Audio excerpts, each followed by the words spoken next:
Parish President remarks, report. Parish President Jewell.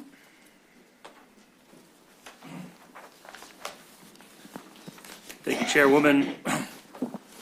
We are going to go ahead and get started. And just to echo your words at the beginning of the meeting, we want to offer our prayers to all of those affected by the French Quarter attacks on New Year's Day.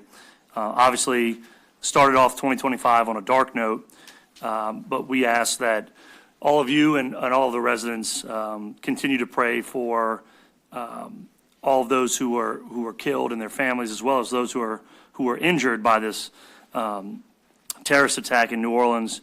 And then we ask you just also, we want to just pray and keep in our thoughts all the first responders who immediately acted without hesitation to save many more lives that morning. So I want to also update that our Department of Homeland Security and Emergency Preparedness, as well as our Sheriff's Office, has worked in the aftermath of this event and assisted the City of New Orleans, the FBI, and others for this event, and also has been working with today's arrival of the President in New Orleans.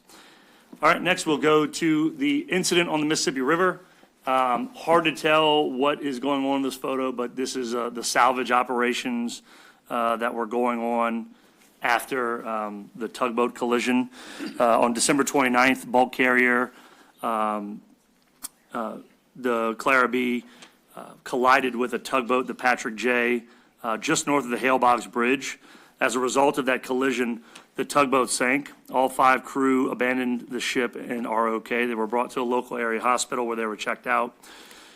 In the immediate aftermath of that incident, we only had one person working in the EOC, but they figured out through monitoring not only the traffic on the river, but also the MRTIS, that there was a collision, and they worked immediately, and that person was Michael Treg. He worked immediately to get our water intakes shut off on the downriver side of that collision. So I want to say big thanks to him for, acting so quickly by himself. That would be an event that we would have multiple people working, but he did a great job by himself working that event, notifying all of the appropriate people, and getting the situation under control from a logistics standpoint. Immediately after, and the next morning, air and water monitoring were set up at the incident site to the parish line. St. Charles Parish EOC has been working with Coast Guard, LDEQ, the LOSCO, the LA Oil Spill Coordinator's Office, as well as the vessel's owners, contractors, to assist with the response and cleanup at the site. There was very little recoverable diesel that was found. Containment boom was placed out of an abundance of caution and remains in place at our water intake. Is there a next slide, Anthony? Yep. So the salvage took place this past weekend. The river was shut down. As you can see, they were able to get the boat up and moved from the center of the channel over to the east bank of the parish, and we're coordinating with the parish. I want to thank Jason Tasse for communicating to our industry partners to make sure that they knew that the river was going to be closed and to alter any logistical issues that they might have had. Let's see. Everything was taken care of pretty much flawlessly on Saturday, and river traffic had reopened. The tug has been uprighted and moved again to the channel bank. From what we understand now, they are going to refloat the tug and, if possible, tow it or place it on a barge to whatever dry dock it needs to go to. Next. All right, we got an early Christmas present on December 23rd when Paul Mallard Road reopened to southbound traffic for the first time since August of 2023, when construction began on phase 1 of the Paul Mallard Revitalization Project. Phases 2 and 3 are forthcoming, and we will share more information on the timeframes and schedules, as well as traffic plans when those become available from LA DOTD. I don't think I see anybody here from Luling Fire Department. No, but I'm sure they're very happy that the project is no longer taking place in front of their station. All right, next. All right, last meeting we were able to pass the resolution to take over Cross Bayou Pump Station from Pontchartrain Levy District, and that has been in effect since January 1st of this year. The CEA authorizing the transfer was approved at our December 16th meeting, and Public Works is working with BLD, who was the contractor involved in running the station, to make sure we are all familiarized with all the station's controls, and we will continue operating that station in the same manner in which it has operated previously. This is now the largest pump station in our pump station asset list, which I believe is about 1,300 CFS miles. Is that right? Right around there. So a very large pump station and also critical to the East Bank of St. Charles Parish. All right. Bent piles are going in place, or bumper piles, dolphins, whatever you want to call them, are going into place at our East Bank water intake.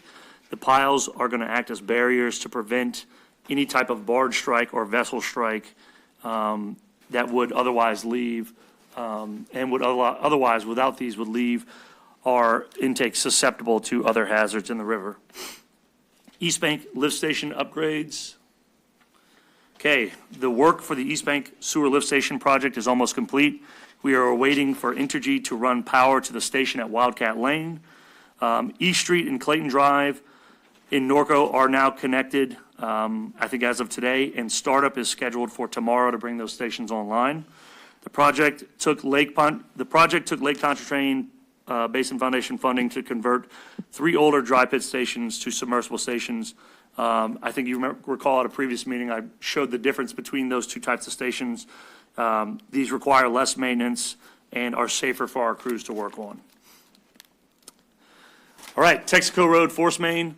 Obviously, it doesn't look there like this right now because it's a lot more messy. But this was the new line that got laid from pretty much Heather or the St. John lift station all the way to the Luling oxidation pond. If you recall, we went out about 7 times or so last year for breaks in this in the original line. So this is the asbestos concrete line will be replaced with this polyethylene line, which should last 50 plus years. And I don't have, okay, the line was switched over on December 31st. So this line is in operation. The asbestos concrete line is now abandoned, and we'll be using this. So huge maintenance upgrade and reliability upgrade for that main line going to the pond. All right, over to home elevations. Our grants office has been working with BBEC to compile a competitive grant application for $4 million of funding through fiscal year 2024 flood mitigation assistance Swift Current grant program, which will be submitted by the 16th of January.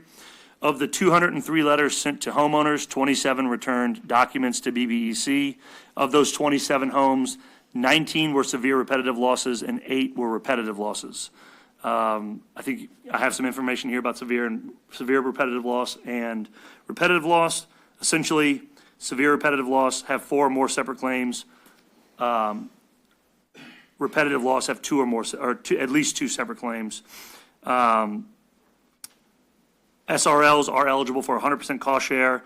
RLs are normally eligible for 90% cost share under the Swift Current grant program. So we're going to keep moving along with these, and the grants office has informed me that if more money becomes available, we will try to